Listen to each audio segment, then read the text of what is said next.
राहुरीत Kardile safe, Tanpure unsafe, चिंता मिटली, पडद्याआडचं वास्तव. राज्याचं राजकारण बारामती आणि राहुरी विधानसभा मतदारसंघाची पोटनिवडणूक जाहीर झाल्यानं ढवळून निघालं.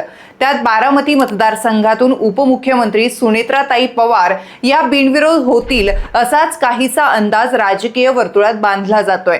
तसेच बारामती बिनविरोध झाली तर राहुरीत स्वर्गीय आमदार शिवाजीराव कर्डिले यांचे चिरंजीव भाजपचे युवा नेते अक्षय कर्डिलेही बिनविरोध होण्याची दाट शक्यता वर्तवली जातेय.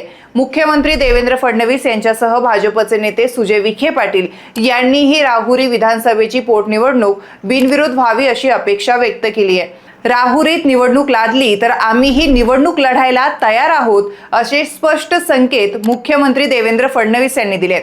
केंद्रात आणि राज्यातील सरकार स्वर्गीय शिवाजीराव कर्डिले यांची सहानुभूती, विखे जगताप यांचा वरदहस्त, अक्षय कर्डिले यांची मतदारसंघातील तरुणाईमध्ये असलेली क्रेज या सर्व गोष्टी पाहता सध्याच्या घडीला तरी भाजपचे युवा नेते अक्षय कर्डिले यांच्यासाठी राहुरी विधानसभा पोटनिवडणूक सेफ असल्याचं जाणकारांकडून बोललं जात आहे. तर सध्याची निवडणूक माजी मंत्री प्राजक्त तनपुरे यांच्यासाठी अनसेफ असल्याचं चित्र मतदारसंघातून ठळकपणे पाहायला मिळत आहे. भाजपने अक्षय कर्डिलेंनाच का दिलाय उमेदवारीचा green signal?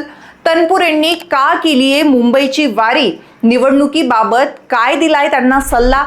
Doctor Sujay Vikhe Patil यांच्या बरोबर आमदार संग्राम जगताप यांची काय राहिली आहे राहुरी मतदारसंघातील भूमिका?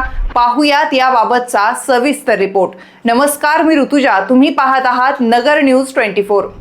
मंडळी, बारामती विधानसभा मतदारसंघाचे आमदार राज्याचे उपमुख्यमंत्री स्वर्गीय अजितदादा पवार यांचा 28 जानेवारी 2026 रोजी विमान दुर्घटनेत मृत्यू झाला. तसेच राहुरी विधानसभा मतदारसंघाचे लोकप्रतिनिधी माजी मंत्री स्वर्गीय शिवाजीराव कर्डिले यांचा 17 ऑक्टोबर 2025 रोजी मृत्यू झाला.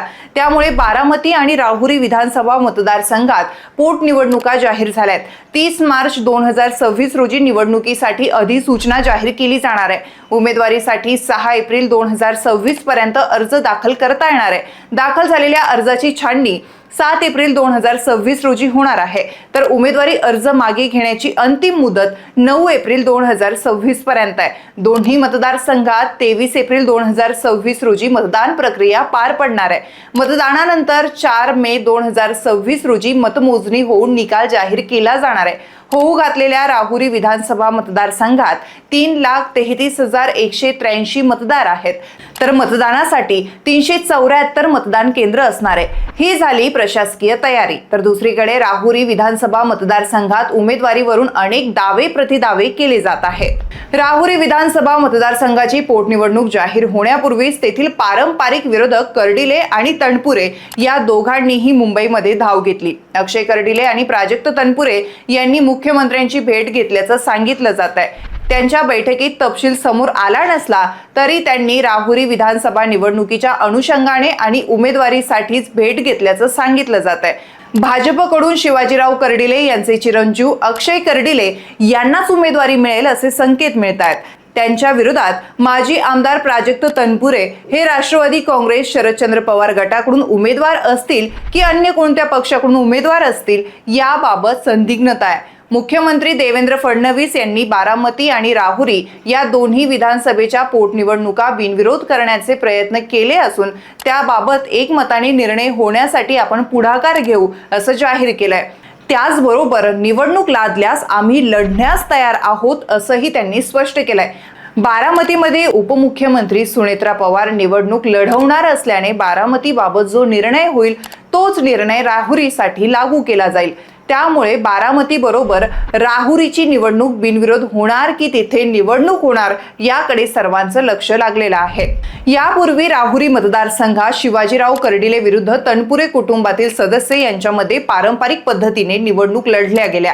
आता राहुरी पोटनिवडणुकीमध्ये अक्षय कर्डिले यांनी तयारी केली आहे, तर विरोधकांकडून प्राजक्त तनपुरे तयारीत आहे. असं असलं तरी भाजपच्या पक्षश्रेष्ठींनी आणि जिल्ह्याचे नेते विखे पाटील यांनी अक्षय कर्डिले यांच्या उमेदवारीला ग्रीन सिग्नल दिला असल्याचं स्पष्टपणे दिसून येत आहे. तर दुसरीकडे कर्डिले यांच्या विरोधात कोण असा प्रश्न उपस्थित केला जातोय. अक्षय कर्डिले यांच्या पाठीशी सत्तेची ताकद, विखे जगताप यांची ताकद उभी आहे. तसेच कर्डिले यांची यंत्रणा कामालाही लागल्याचं दिसून येत आहे. तर दुसरीकडे प्राजक्त तनपुरे यांनी ही तयारी चालवली आहे. राहुरीमधील राजकीय परिस्थिती पाहिली तर कर्डिले यांच्यासाठी सध्या तरी सेफ झोन वाटतोय, परंतु तनपुरेही कमी नाहीयेत.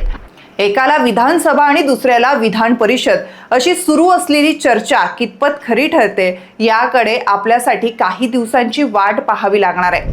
2024 मध्ये झालेल्या निवडणुकीत काय होती राजकीय परिस्थिती यावरही नजर टाकूया. 2024 मध्ये झालेल्या राहुरी विधानसभेच्या सार्वत्रिक निवडणुकीत भाजपचे शिवाजी कर्डिले विरुद्ध राष्ट्रवादीचे शरदचंद्र पवार गटाचे प्राजक्त तनपुरे यांच्यामध्ये प्रमुख लढत झाली होती. एकूण 3,25,166 मतदारांपैकी 2,41,504 मतदारांनी मतदानाचा हक्क बजावला होता. 74.27% मतदान झालं होतं. त्यामध्ये कर्डिले यांना 1,35,859 तर तनपुरे यांना 1,01,372 मतं मिळाली होती. तनपुरे यांचा 34,487 मतांनी पराभव झाला होता. आता होऊ घातलेल्या राहुरी विधानसभा मतदारसंघातील पोटनिवडणुकीत 3,33,183 मतदार आहेत. गत निवडणुकीपेक्षा 8,000 मतदारांची वाढ झाली असून 374 मतदान केंद्रावर मतदान प्रक्रिया पार पडणार आहे. मंडळी, तुम्हाला काय वाटतं? राहुरी मतदारसंघात कोण होईल आमदार? कमेंट करून नक्की सांगा. आणि तुम्हाला हा व्हिडिओ कसा वाटला तोही कमेंट करून नक्की सांगा. व्हिडिओ आवडला असेल तर लाईक, शेअर आणि सबस्क्राईब करायला विसरू नका. नवीन बातम्या आणि ताज्या घडामोडींसाठी आजच आपल्या चॅनलला सबस्क्राईब करा.